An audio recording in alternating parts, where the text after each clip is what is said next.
네, 여러분 안녕하십니까. 김종익입니다. 뉴스 매매 15번째 시간을 진행하겠습니다. 자, 9월에서 10월 넘어오는 과정에서 여러 가지 변동성들이 좀 일어나고 있는데, 오늘 최근에 가장 핫한 글로벌 이슈로 등장하고 있는 이스라엘과 하마스의 전쟁과 관련된 얘기들 중심으로 해서 오늘 뉴스 매매 아이디어를 좀 찾아보는 그런 시간을 갖도록 하죠. 자, 여러분, 자, 어, 희한하게도 어떻게 또 이런 일이 일어날까요? 몇 년 동안 좀 잠잠했던 그런 상황에서 이스라엘과 하마스의 전쟁, 분쟁이라고 하기도 하고 엄청난 유혈 사태, 지금 한 6일째 벌써 됐습니다. 지난주 토요일부터 예, 발생을 해가지고 6일째 접어들고 있는데 벌써 양쪽 사망자가 최소 3천 명 이상 나오는 것 같아요. 안타까운 일인데 이런데도 불구하고 또 시장은 이런 글로벌적인 이벤트를 기반으로 해서 또 움직임들이 활발하게 나오고 있는 비정한 현실을 어, 맞이하고 있습니다. 원래 중동에 화약고가 터졌어 이러고 중동에 9.11이다 이런 표현까지 쓰면서요. 9.11이라고 표현을 하더라고요. 이게 참 무서운 얘기인데 그 십수년 전에 있었던 미국의 무역센터 충돌과 관련된 테러 이슈를 갖다가 붙입니다. 왜냐하면 기습적으로 공격을 받다 보니까 엄청나게 피해를 받은 이스라엘이 이제 열받아가지고 가자지구 봉쇄하면서 예, 팔레스타인 해방기구인 하마스 무장 조직을 찾아서 괴멸시키겠다고 하는 그런 얘기들 하다 보니까 어, 이 전쟁이 또 확장이 되는 거냐 이러면서 옛날 이제 73년도 1973년도 때 석유 파동이 두 차례 있으면서 유가가 많이 올라갔던 일들이 있다 보니까 그런 것들을 소환해서 유가가 다시 꿈틀거린다 이런 이제 우려가 주말에는 있었던 것이 사실인데요. 실제 우리 시장이 이번 한글날 연휴 지나고도 첫날 급락이 나오긴 했어요. 코스닥 중심으로 해서 공매도 이슈라든가 이러면서 2차 전지, 엔터 주식들, 로봇 주식들 무너지면서 지난 화요일 날 시장이 굉장히 좀 급락하는 일들이 막판에 있었는데 그럼에도 불구하고 미국 시장이라든가 유럽 시장, 오, 오죽하면 이스라엘 시장도 올랐다 이런 얘기가 나올 정도로 전 세계 글로벌 증시는 상대적으로 좀 강한 면들이 펼쳐졌고 우리도 좀 뒤늦었지만 어제와 오늘 그러니까 수요일과 목요일장에서 강세 시장으로 돌변이 돼서 제법 큰 상승이 만들어지고 있는 상황입니다.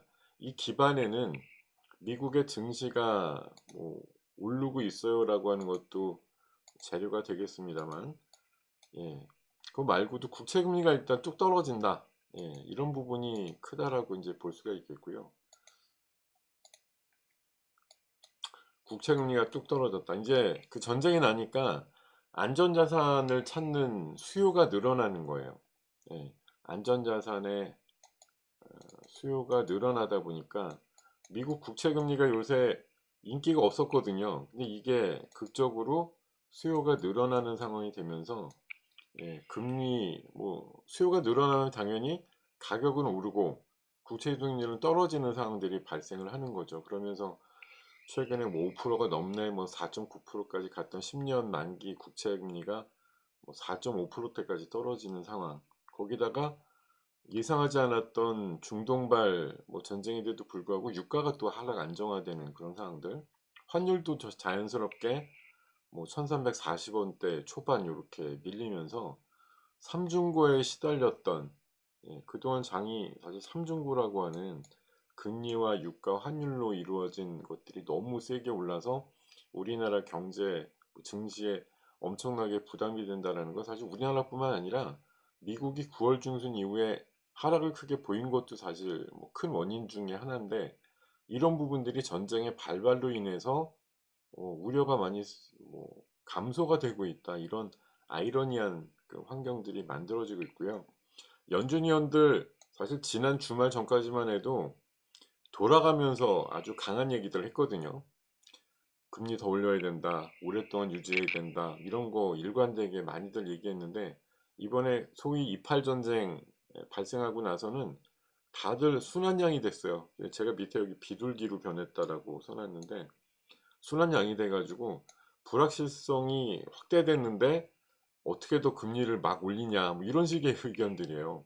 금리 충분히 더 올려서 안 올려도 될 것 같아 이런 얘기들을 하고 있습니다. 그러다 보니까 금리가 올라가는 것들 뭐 사실 11월 달 한번 올리는 거 기정사실로 알고 있었는데 그런 확률도 지금 현재 낮아지고 있는 상황이다. 예, 이렇게 보시면 되겠고요.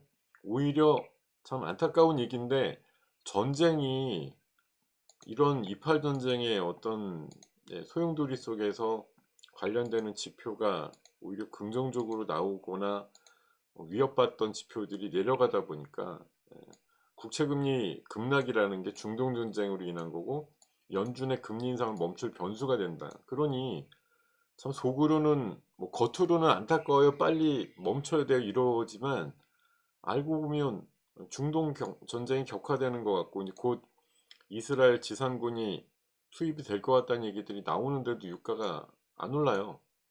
몇 가지 이유가 있습니다. 이란의 어떤 영향력이 줄었다부터 해가지고 뭐 미국이 충분한 재고를 갖고 있다 이런 얘기들도 있고요. 예. 하여튼 뭐 여러 가지 이유들 때문에 유가가 별로 오르지 않는다 이런 상황이 되다 보니 전쟁을 오히려 지나치지 않은 상태에서 조금 더 연장했으면 좋겠다는 그런 심리마저 발동이 되고 있거든요. 뭐 사실 이번에 우리 시장 같은 경우는 오늘 오전까지도 유가 관련주들이 3일째 급등하는 그런 일들이 나왔어요. 유가는 실제 안 올라가는데도 뭐 LPG라든가 주유소라든가 뭐 대체에너지 관련된 그런 쪽에 해당된 종목들이 상당히 올라가는 면들이 나왔는데 오늘 오후 되니까 조금 주춤하는 그런 모양들이 된 것 같아요. 자, 어찌됐든 지금 그 저녁 속보 보니까요. 미국이 항모전단을 지금 거의 한 두 개쯤 파병을 해놓은 상태예요. 그 인근에 있는 거 다 갖다 놨는데 이거 이란 보러 꼼짝 말라고 지금 경고하는 거거든요. 그 이번에 국무부에서 발표한 게 미국인이 한 20명 죽었고 그 국무부 장관 미국 국무부 장관이 지금 이스라엘에 들어갔는데 뭐라고 일가를 했느냐 이스라엘 전폭적으로 지지한다라고 하면서 나는 미국 장관이기에 앞서서 유대인이다라고 얘기를 했어요. 소름 돋더라고요. 그 얘기 들으니까. 어찌됐든 이렇게 되면 미국이 뭐 지상군까지 파견해가지고 이스라엘을 돕진 않겠지만 최소한 다른 중동국 깜짝 못하게 많은 뭐 자산들을 동원해가지고 이스라엘의 배후다 이렇게 뭐 배후 역할, 대부 역할을 할 가능성이 높다 이렇게 판단이 들기 때문에 오히려 지금 구도만 보면은 이스라엘과 하마스 간의 이런 분쟁이 조금 더 지연되는 것이 참 욕심이지만 그리고 안타까운 얘기지만 전체 시장이라든가 이런 쪽에는 좀 도움이 된다. 뭐 우리 주식 갖고 있는 분들한테도 어제 오늘의 반등은 굉장히 반갑잖아요. 근데 그게 뭐 다른 요인이 있었나요? 우리가 그냥 올라라 올라라 계속 뭐 기도만 해가지고 나온 게 아니고 이스라엘과 팔레스타인 간의 어떤 분쟁이 만든 효과다 이렇게 보셔야 되겠고 이걸 뭐 증시공학적으로 하여튼 해석을 한다고 하면 안타깝게도 금방 끝날 것 같지는 않다 이런 말씀을 드리고요. 자 지금 또 한 가지는 지금 시장이 이제 실적 시즌이에요. 예, 어저께 삼성전자 실적이 발표되기도 했죠. 2조 4천억 정도 나와가지고 1, 2분기 때 한 6천억대 나온 거에 비해서는 뭐 3배 이상 일단 확장이 되면서 조 단위의 영업이익이 처음 나왔다 이렇게 하면서 아주 반가워하고 있습니다. 어제 오늘 삼성전자가 그래도 뭐 일부 역할도 했었고 바닥을 찍었다 이러면서 지금부터는 삼성의 시간이다 이렇게 얘기하는 사람들도 있더라고요. 근데 저는 삼성전자의 어떤 자체적인 주가 탄력에 대한 부분보다도 이 영업이익의 강세를 만든 요인이 뭐냐라고 살펴보면 반도체는 여전히 한 3조대 영업이익 손실을 본 것 같은데 폴더블 폰하고 디스플레이, 마이크로 LED 쪽하고 대형 TV 같은 가전제품들이 역할을 많이 해줬더라고요. 그래서 여러분들이 앞으로 뭐 연말장을 또 열심히 임한다는 그런 차원에서 봤을 때 반도체 소부장하고 폴더볼, 또 마이크로 OLED 이런 쪽에 좀 집중하시는 게 좋겠다 이런 말씀 드리고요. 그리고 마찬가지로 무슨 자신감이었는지 삼성전자도 보다도 먼저 또 실적을 발표한 기업이 하나 있죠. LG전자가 10날 발표했는데 그럴만 했어요. 영업이익이 1조에 가깝게 났습니다. 깜짝 엄청나게 많이 나온 거거든요. 근데 가전도 선방했지만 중요한 건 전장 부분의 실적이 굉장히 가파르게 올라오고 있다는 거 기억을 하셔야 되고요. 최근에 2차 전지들 부러져서 막 50%씩 빠지고 이랬었는데 그것도 멈춘 게 뭐예요?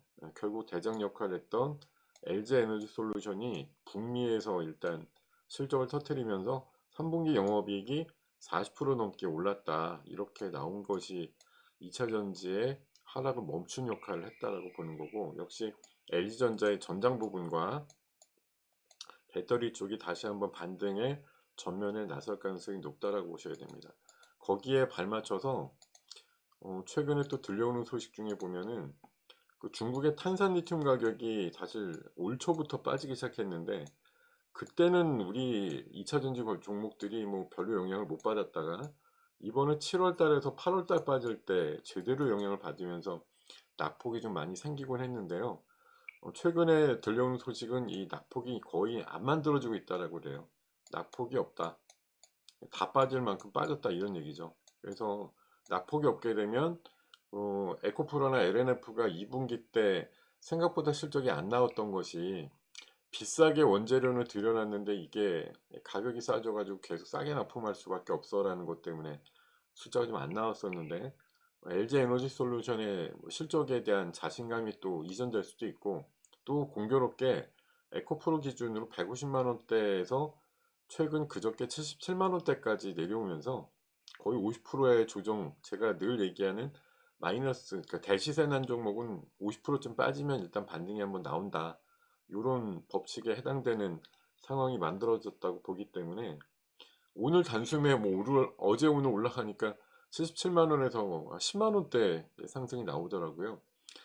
과거의 다른 종목의 예를 보면 50% 조정받고 상승 나오면 그 바닥진 가격에서 한 25%에서 30%쯤 반등이 나온다는 걸 좀 기억을 하셔서 그 정도쯤의 어떤 상승에 이르렀을 때 다시 한번 또 비중에 대한 고민을 해보시는 그런 상황들이 중요하지 않을까 생각이 듭니다. 자, 오늘은 최근에 아주 핫 이슈로 등장이 된 이스라엘 전쟁과 관련된 이슈에 대해서 조금 더 진행이 될 것 같고 그거에 따라서 오히려 정말 아이러니하게도 긍정적인 효과를 보고 있는 시장의 반등세도 조금 더 이어질 것 같다라는 흐름을 견지를 해드리고 무엇보다도 어닝 시즌에 맞춰서 상반기보다는 LG전자나 삼성전자 에너지 솔루션에 대한 실적들이 개선되는 것들을 보니까 일단 실적 장세로서의 전환 가능성도 있어 보이고 전장이라든가 배터리 그리고 반도체 소부장 폴더블 폰 이런 쪽의 관련주들 그리고 2차 전지의 낙폭에 따른 일정 수준의 반등 이런 것들이 지금 예견돼 있거나 이미 실행되고 있는 장세다 이렇게 판단하셔가지고요. 10월은 어쨌든 10월이다. 9월 달에 악재도 악재고 호재도 악재고 했던 분위기에서 10월 이제 연휴 지나고 나서 보니까 뭐 전쟁과 같은 악재, PPI가 세게 나와도 이걸 또 호재로 둔갑시키는 그런 장세가 나오고 있음은 계절적인 요인인 거 확실히 9월과 10월은 다르다. 이렇게 좀 보셔도 좋을 것 같다는 말씀을 드리면서 오늘 뉴스매매 15번째 시간 진행을 마치고요. 제가 초반에 이거 딴 날과 다르게 모자 써가지고 좀 놀라셨을 것 같은데 저녁 되고 해가지고 예, 머리가 좀 부수수 어수선하길래 모자로다가 잠깐 감춰봤으니까 이번만 좀 널리 양해해 주시면 고맙겠습니다. 감사합니다 여러분. 다음 시간에 봬요.